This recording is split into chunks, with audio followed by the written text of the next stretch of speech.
Tapi kalau ada kitabnya, kitab ini saya dikasih Gus Ismail itu sudah 3 bulan yang lalu. Jadi beliau sering ke rumah saya ngasih kitab ini. Cuma saya agak kecewa ya, kecewa dengan isi kitab ini satu, tapi kecewa yang baik. Dulu ketika saya kecil, itu yang paling saya kenang dan semoga ini yang nyata. Itu kalau Syekhona Khalil diundang takziah, ada orang meninggal itu, kalau beliau nalkin hanya gini. Pokoknya kamu kalau ditanya malaikat, tanya macam-macam, bilang nunggu saya. Nah ternyata di kitab ini beliau ngajarkan cara jawab. Itu saya agak kecewa. Saya ingin seperti itu saja. Jadi makanya ini lajnah harus mensarai. Gitu. Karena keinginan publik itu suka yang itu aja ya. Kalau ditanya malaikat, nunggu apa? Syekhona Khalil, nunggu ketua katanya. Nah khawatir saya Syekhona Khalil juga nunggu ketuanya lagi. Terus nunggu ketuanya lagi sampai akhirnya mungkar nakir ngadepi Rasulullah SAW. Itu kira-kira sudah tidak berani tanya lagi. Karena tidak mungkin kan Nabi ditanya, waman nabiyuka, Nabi kamu siapa? Gitu. Wah itu kan sembrono sekali itu. Jadi dan apa ya, meskipun itu cerita mulai kecil ya perlu dicatat, saya ketika satu sanawi ngaji di abahnya Gus Zofur pernah diajak bapak saya satu sanawi ya kira-kira tahun 86-87 ziarah Syekhona Khalil sama Batu Ampar. Ketika itu diminta bapak saya khataman. Karena sanad bapak saya itu hafal Quran. Di antara sanadnya itu lewat Badullah Salam terus lewat Kiai Said Sampang di antara sanad beliau. Tentu beliau punya sanad banyak termasuk lewat Mbak Arwani, Mbak Munawir dan seterusnya. Kalau soal kesamaan sanad kita dengan Syekhona Khalil jelas ya, karena misalnya saya, Mbah Mun, Mbah Zubair, Kiai Fakih Mas Kumambang ngaji sama Mbah Mahfud Termas, ngaji sama Sayyid Abi Bakar Sato, Saibu Liana, ngaji sama Sayyid Zaini Tahlan. Di sini ditulis bahwa min masyayikhi Syekhona Khalil adalah Sayyid Zaini Tahlan. Terus sampai Utsman Ad-Dimyati, seterusnya sampai Rasulullah SAW. Nah semoga sanad yang benar adalah kalau ditanya malaikat cukup jawab nunggu apa? Ketua itu. Sehingga saya minta sama Lajnah Turos supaya nyarai pertanyaan itu boleh dijawab atau boleh diserahkan ke pimpinan gitu. Karena ini supaya cerita yang beredar yang sudah menyenangkan ini tidak direvisi itu. Kan kasihan masyarakat itu. Karena diantara imam yang baik adalah wa imamu qaumin wa hum lahu radun. Ngimami masyarakat yang nuruti selera orang banyak itu. Jadi di polling saja kira-kira seleranya masyarakat suka jawab sendiri apa pasrah pimpinan? Kira-kira itu. Pasrah ya sudah, nanti ditambahin wa fi ba'di riwayah hakada. Karena ini saya baca, karena saya dikasih lama sekali oleh Gus Mail ini. Saya sampai tahu ya karena ya beliau mondok di Anwar, terus beberapa kali juga ngaji bareng-bareng sama saya, ngaji Mahalli.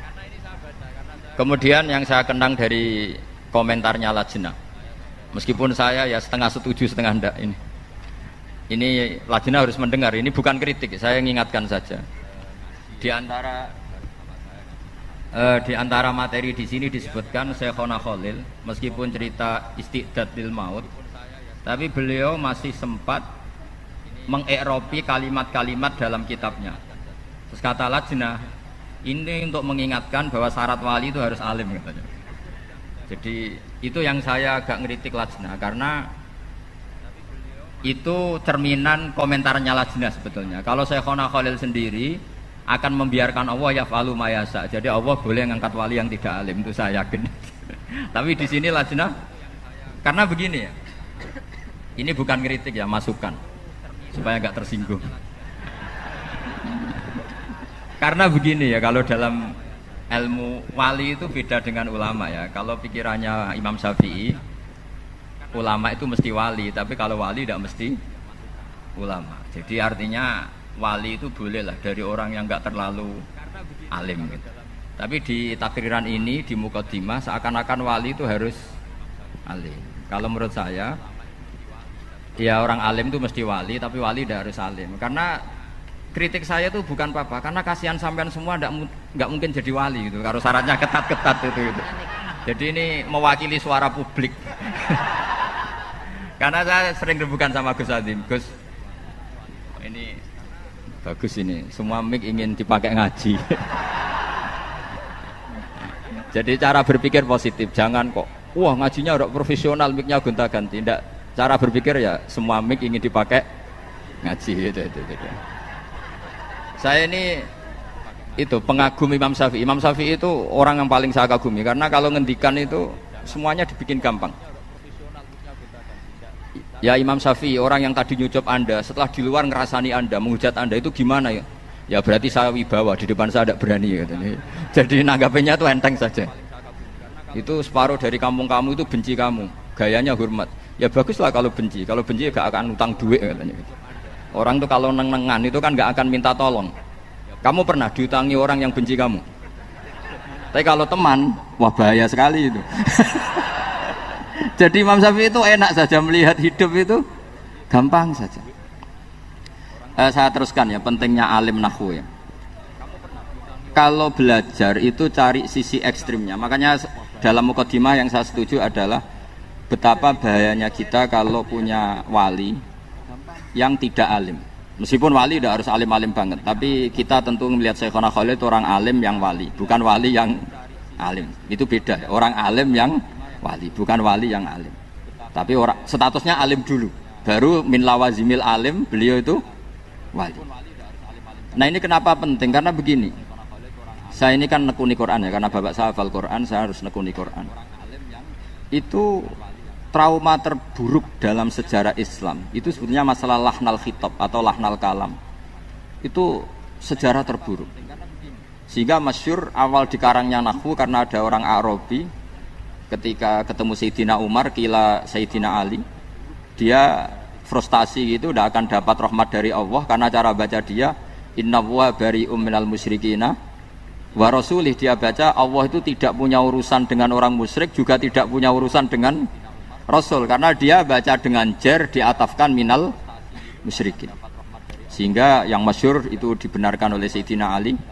Kemudian beliau ngutus Abul Aswad Ad-Du'ali untuk ngarang nahwu. Itu kata cerita yang terkenal. Tapi cerita itu sebetulnya agak separuh salah. Mohon lajnah membenarin. Jadi sebagian riwayat itu agak diprovokasi sebetulnya. Abul Aswad itu orangnya sufi. Sufi wali humul. Dia disuruh ngarang nahwu enggak mau.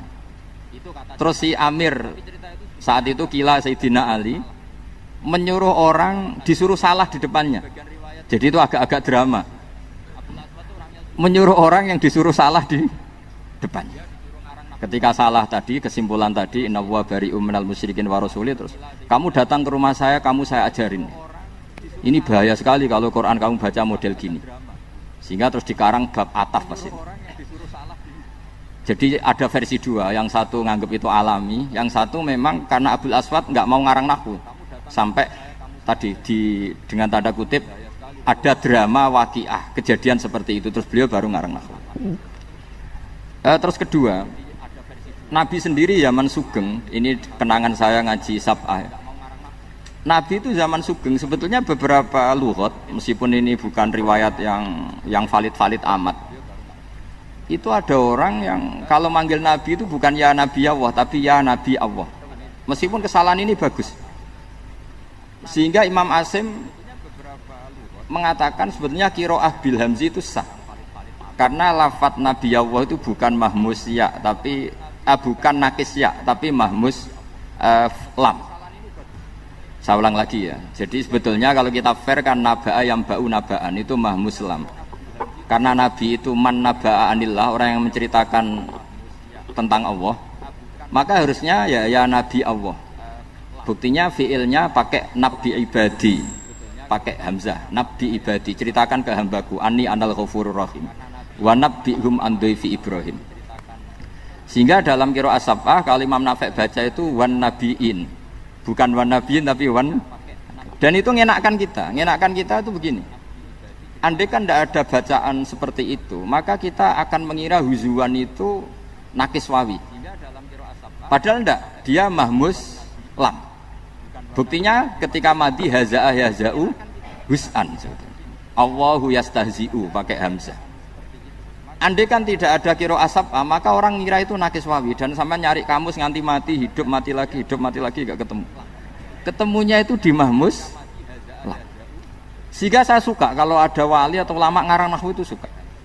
Saya termasuk suka baca nahwunya Syekhona Khalil. Dulu ketika saya kecil terkenalnya Syekhona Khalil itu bisa mengalfiahkan menjadi ilmu hakikat atau menghakikatkan alfiah. Begitu juga Kiai Jazuli Peloso. Dan itu ketika kita sudah hafal alfiah, hafal terus paham, itu memang benar-benar itu jadi nasihat yang luar biasa. Contoh-contoh yang ada di alfiah itu. Nah, kenapa itu penting? Karena andaikan tidak ada kiroah sab'ah, kita itu tidak pernah tahu kalau kufuan itu mahmuslam.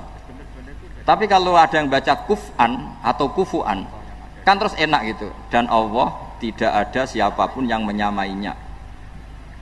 Makna menyamai itu kan dari kuf'an, bukan kufuan. Karena kalau kufuan kita anggap kayak ghuzwan atau apalah yang kira-kira mirip-mirip nakis wawi. Artinya begini, jangan sampai orang yang punya otoritas ilmu itu gak ngerti sorof gitu. Nanti bahayanya nanti nakis dikira mahmus, mahmus dikira nakis. Itu betapa bahayanya. Saya itu punya kitab yang di situ diceritakan ironis-ironisnya atau naifnya qori yang baca secara salah. Punya banyak kitab lah tentang itu. Di antaranya adalah ada seorang khotib itu pas khutbah baca ayat wala tankihul musyrikati hatta yu'min wala amatum mu'minatun khairum min musyrikati walau a'jabatkum. Terus dia masih baca wala tankihul musyrikina hatta yu'minu, masih baca bi fathit ta. Sehingga maknanya menjadi begini. Wala tankikhulan ojo nekai sira kabeh para lelaki, kowe ojo nekai al musyrikin ing lanangan-lanangan musyrik. Jadi semua yang Arabi itu bilang, kebetulan si pinggirnya Arabi tadi ulama, kalau ndak jadi masalah besar. Apa betul itu Quran? Kalau Quran seperti itu hebatnya di mana? Karena berarti kan maknanya wahai para lelaki muslim jangan menikahi lelaki musyrik. Terus kata si ulama tadi, ndak itu ndak Quran, itu kelirunya khotib itu. Itu khotibnya yang nggak pernah ngaji katanya. Terus yang benar gimana Pak ulama? Yang benar itu yang ayat kedua atau alinea kedua itu bidomita wala tungkihul musyrikin. Artinya maknanya wala tungkihul lan ojo nekahno sira kabeh ayyuhal auliya aibanatikum, tentu maf'ul baiknya dibuang, putri-putri kalian semua, atau mauliyatakum ya kalau pakai umum yang Anda waleni, kamu jangan pernah menikahkan perempuan yang kamu waleni dengan lelaki musyrik. Dan kita betapa fatalnya ketika tak yang kedua kamu baca fathah, itu kualitas balaghahnya hilang, kualitas maknanya hilang, macam-macamnya hilang. Hanya kesalahan dalam membaca tak bil fathi, bukan bid dom. Karena kalau bid dom jelas dari angkaha yungkihu ingkahan, berarti khitabunil auliya wala tungkihu ayyuhal auliya banatikum ing anak-anak wedon sira kabeh aja mbok nikahno anakmu wedok al musyrikin ing lanangan musyrik. Itu terus clear. Artinya gini, kita misalnya punya guru terkenal wali sudah dicucupi orang banyak terus nahwunya salah. Itu Jibril mesti bingung. Ini Quran saya kok jadi gini, itu gimana itu? Kan kecewa kan, nurunkan dengan afshahil lughat, dengan kelas terbaik, kemudian dibaca dengan secara salah. Fatalnya lagi kalau salah digo wirid mandi, lebih parah lagi. Karena nanti yang baca benar gak berani karena takut gak mandi. Makanya saya seneng kalau ada ulama kayak Syekhona Khalil terkenal wali tapi juga terkenal an-nahwi. Saya dulu ngaji Mbah Mun itu Jamul Jamek loh, kitab yang bulatnya Masya Allah. Seneng saya sama ngaji ulama yang kitab-kitab nahwu yang bulat-bulat. Mbah Mun itu sampai sepuh ya baca Ibnu Aqil sampai sepuh. Itu memang seakan-akan jadi peringatan bahwa syaratnya ulama yang jadi wali, bukan wali yang menjadi ulama, itu memang harus mutabakhir bil lughatil arabiyyah atau bilisanil arabi. Kalau istilahnya Quran itu bilisanil arabi. Wa innahu latanzilu rabbil alamin nazala bihi ruhul amin ala qalbika litakuna minal mundzirin bilisanin arabiyyin mubin. Jadi kalau ini di kitab Isti'dadul Maut maupun Taqriratu Syekhina Khalil itu tetap harus dianalisis sebagai tadi. Jadi ngaji nahwu itu adalah dimulai karena cari ekstrimnya. Termasuk mahdzuf. Mahdzuf itu harus dipelajari. Di sini saya juga baca banyak tentang mahdzuf. Meskipun beliau tidak menyontohkan yang ekstrim, tapi kalau saya suka nyontohkan yang ekstrim. Misalnya begini, sampean yakin Fatihah itu kalamuwah apa enggak? Kalamuwah kan? Coba kalau tanpa mahdzuf, Allah ngendikan pada Nabi Muhammad, iya kana budu Muhammad, kepadamu kami menyembah. Coba, berarti Allah menyembah Nabi Muhammad. Betapa bahayanya kalau kita agak ngerti nahwu, bahwa dalam sekian lafaz kadang ada mahdzuf, ada muqaddar. Maka semua tafsir mesti mengingatkan wa yuqaddaru qabla qaulihi ta'ala iyyaka na'budu qulu. Karena itu satu-satunya cara. Jadi iyyaka na'budu tetap kalamullah, tapi prosesnya begini. Muhammad, mulai sekarang kamu bilang iyyaka na'budu. Terus Nabi menirukan iyyaka na'budu. Jadi hadal kalam tarbiyatun minallah, tapi untuk dilafadzkan Kanjeng Nabi. Bukan Allah melafadzkan itu kepada Kanjeng Nabi. Itu kalau nggak ngerti nahwu maka ya kana butuh. Oh ya kana butuh kalamuwah, berarti qaulullah lin nabi. Terus kamu bayangkan Allah ngendikan kepada Nabi, iya butuh. Fatal gak itu? Fatal. Makanya dibutuhkan kecakapan ahli nahwu yang mengharuskan. Ya saya ulang lagi, yang mengharuskan itu diberi takdiran, yaitu qulu iya kana butuh. Itu ibarat saya punya anak terus saya bilang, "Jong katakan jenengan bapak kulo, Anda bapak saya." Kan tentu anak saya tak bilangin kamu bapak saya, jenengan bapak saya. Berarti anak saya terus menirukan jenengan bapak saya. Tanpa ditakdirkan itu berarti tahakkum, menghukumi anak itu bapak saya. Kan kacau. Itu ahli nahwu yang tahu. Termasuk contoh terakhir betapa pentingnya nahwu atau balaghah atau apa saja. Di balaghah misalnya diajarkan mawadi'ul fasli wal wasli. Di antara mawadi'ul fasli adalah dua kalimat yang qailnya berbeda harus difasl. Kemudian fasl ini oleh ulama tajwid disebut waqaf, ada yang nyebut takte, ada yang menyebut saktah. Itu urusan ulama tajwid. Tapi kita ngikuti itu yang disebut saktah. Kenapa itu penting? Malah penting sekali karena tanpa itu tidak bisa.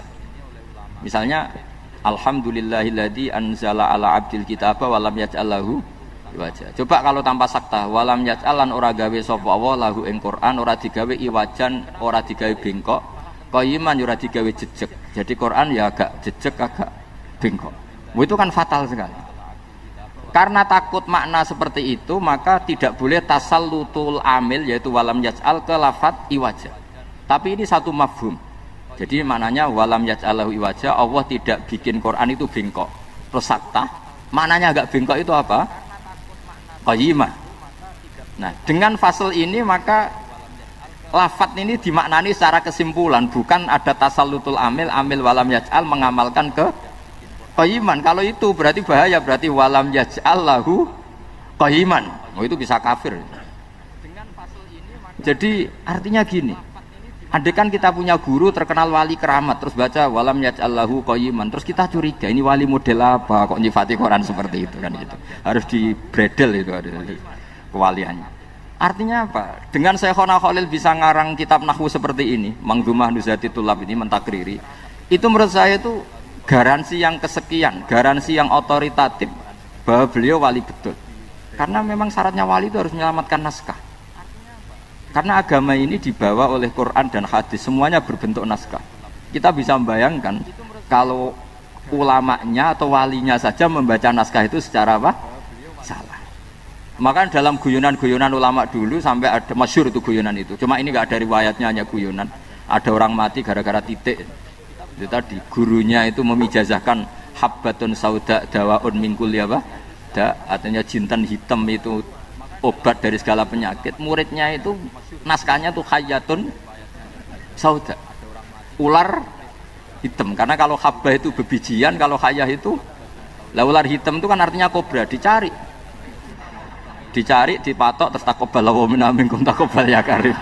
Itu gara-gara salah naskah tapi yu'addi ilal maut, itu gara-gara apa? Sehingga saya mohon sama ini lajnah, kalau meneliti satu ilmu itu cari sisi ekstrimnya. Nanti kelihatan betapa pentingnya nahwu, pentingnya sorof, pentingnya nahwu yang detail. Ya nahwu yang detail kayak tadi yang sampai mahdzuf tadi.